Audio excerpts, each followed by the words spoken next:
Hello प्यारे बच्चों, कैसे हो आप? तो प्यारे बच्चों, आज मैं आप लोगों के लिए आपकी क्लास 5th के 11वें चैप्टर जिसका नाम है जल में जीवन, इस पाठ के क्वेश्चन आंसर पर एक वीडियो लेकर आया हूं। तो सबसे पहले बच्चों आप ये देखो कि आपने पानी में कौन कौन से जीवों को रहते हुए देखा है। तो यहाँ उसका उत्तर आएगा, हमने पानी में मछली, मगरमच्छ, कछुआ, मेंढक और सांप को रहते हुए देखा है। फिर आपको ये प्रश्न बनाना है कि चित्र में कौन कौन से जंतु दिख रहे हैं। तो इस चित्र में आपको मछली, मगरमच्छ तथा कछुआ दिख रहे हैं। इनमें से कौन कौन से जंतु सिर्फ पानी के अंदर रहते हैं? इनमें से केवल मछली पानी के अंदर रहती है। अगला है, इनमें से कौन कौन से पानी और जमीन दोनों पर रहते हैं? तो प्यारे बच्चों, मगरमच्छ और कछुआ पानी और जमीन दोनों पर रहते हैं। अगला है पेज नंबर 56। आपको जलीय जंतुओं की एक सूची बनानी है, या आपने कई जलाशयों को देखा हो, उनमें से रहने वाले 3 जलीय जंतुओं की सूची आपको बनानी है।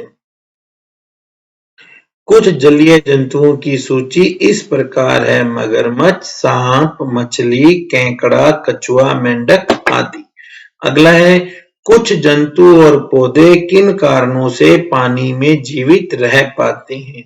तो इसका उत्तर है बच्चों, पानी में रहने वाले जीव जंतुओं की शारीरिक बनावट इस प्रकार की होती है कि वे पानी में ही जीवित रह सकते हैं। अगला है बच्चों, पानी पर रहने वाले जानवर जैसे कुत्ता, गाय, भैंस तैरते समय अपना मुंह पानी से बाहर क्यों रखते हैं? तो इसका उत्तर है, कुत्ता, गाय, भैंस आदि जानवर पानी के अंदर श्वास नहीं ले सकते, इसलिए तैरते हुए ये अपना मुंह पानी से बाहर रखते हैं। अगला प्रश्न है, मछली पानी में कैसे सुरक्षित रह पाती है? तो इसका उत्तर है, मछली पानी के अंदर श्वास ले सकती है, इसलिए वह सुरक्षित रह पाती है। अगला प्रश्न है, इनका आकार किसके जैसा होता है? तो देखो बच्चों, ये मछली का चित्र है। यहाँ आप देख रहे हो ना कि मछली का आकार नाव के जैसा होता है। तैरने के लिए इसके शरीर पर कौन कौन से अंग पाए जाते हैं? तैरने के लिए इनके शरीर पर पूंछ और पंख होते हैं, जिनकी सहायता से ये पानी में तैरती है। अगला प्रश्न है, काई कहाँ कहाँ होती है? ऐसे स्थान जहां पानी लंबे समय तक रुका हुआ एकत्र रहता है, वहां काई होती है। पानी में मिलने वाले पौधों की सूची बनाइए, दूसरा प्रश्न है। उत्तर आएगा बच्चों, पानी में मिलने वाले पौधे हैं सिंगाड़ा, कमल, वाटर लिली, शैवाल, जलकुंभी इत्यादि। तीसरा है, पानी के पौधों को पानी से बाहर निकाल दें तो क्या होगा?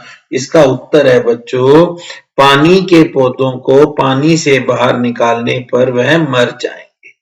अगला है, जमीन के पौधों को पानी में उगाने पर क्या होगा? तो इसका उत्तर है बच्चों, जमीन के पौधों को पानी में उगाने पर वह गलकर नष्ट हो जाएंगे।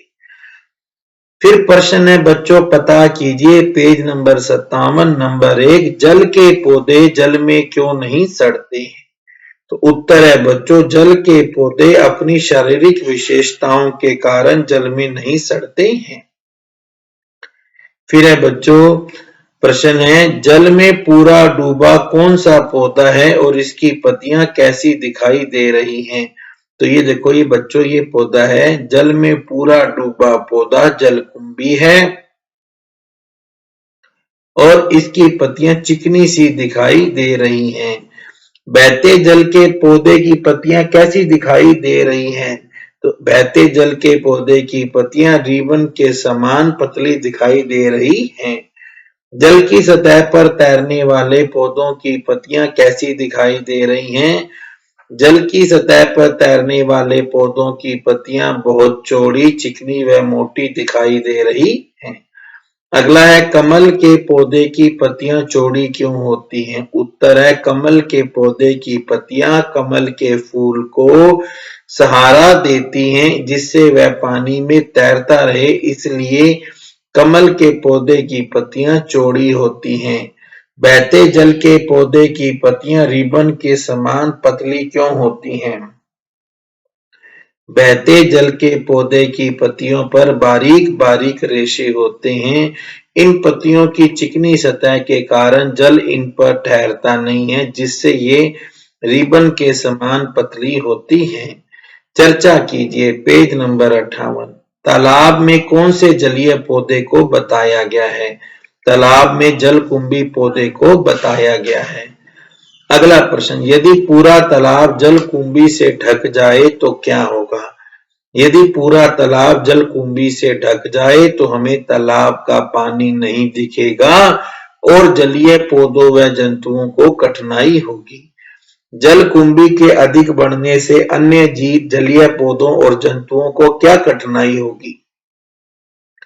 जलकुंभी के अधिक बढ़ने से सूरज की किरणें पानी के नीचे नहीं आ पाती, जिससे अन्य जलीय जंतुओं को रहने में कठिनाई होती है तथा अन्य जलीय जीव जंतुओं को पर्याप्त ऑक्सीजन भी नहीं मिल पाएगी।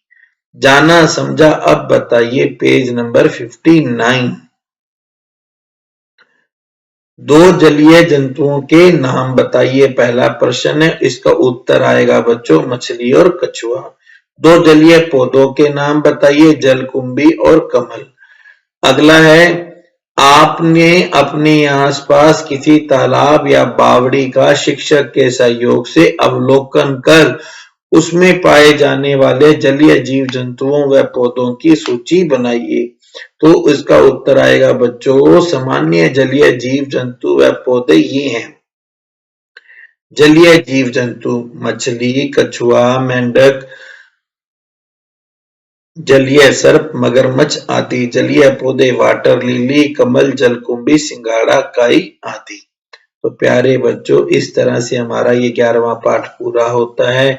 अगर आपको इसके प्रश्न उत्तर अच्छे से समझ में आ गए हों तो प्लीज इस वीडियो को लाइक कीजिएगा, अपने फ्रेंड्स को शेयर कीजिएगा और आपने अगर अभी तक चैनल को सब्सक्राइब या ज्वाइन नहीं किया है तो सबसे पहले आप ज्वाइन या सब्सक्राइब कर लीजिएगा। Thank you, have a good day.